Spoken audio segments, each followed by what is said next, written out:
The first step of the process is to drill holes to place the explosives inside the rock we want to break. Inside each hole, a primer is used to initiate the explosives. Several types of explosive products can be used to charge the holes. Essentially, the holes are filled with either packaged or bulk explosives. Primers are made of packaged emulsions or a product called boosters, combined with a detonator placed in them. The explosion exerts very high pressures way above the rock strength. This creates a zone of crushed rock immediately around the hole. The explosion also generates a shock wave which starts the cracking process. The explosive gases generated expand extremely quickly, forcing cracks apart, breaking the rock and pushing it into the nearest void. Long holes may use multiple primers.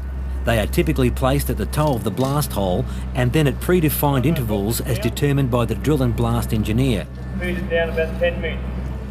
Enough primers are used to ensure that the long explosive column is initiated. Even though explosives are hazardous, if stored, handled, transported and used correctly, they are safe. Explosives must always be stored in authorised areas. The different classes of explosives should be separated by physical barriers. For example, the detonator must not be stored with the boosters, packaged or bulk explosives. It is a good practice to display the storage rules inside the magazines, and only authorised personnel will have access to the explosives. Similar rules apply to the movement of explosives.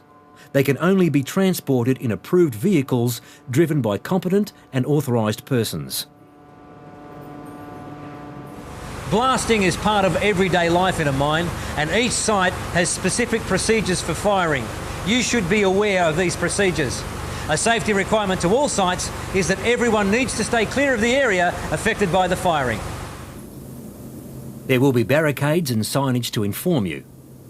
Employees must be in a designated safe area during the firing. Well, the tag board is for safety. It lets us know who's actually in the working parts of the mine. So if there's anybody left in the mine, we don't fire. 3, 2, 1.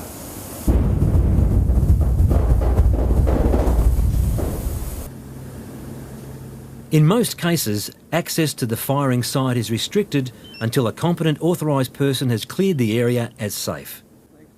There are three main hazards to be aware of after a firing: the fumes, the possibility of misfires, and changes to ground conditions that could make the area unstable.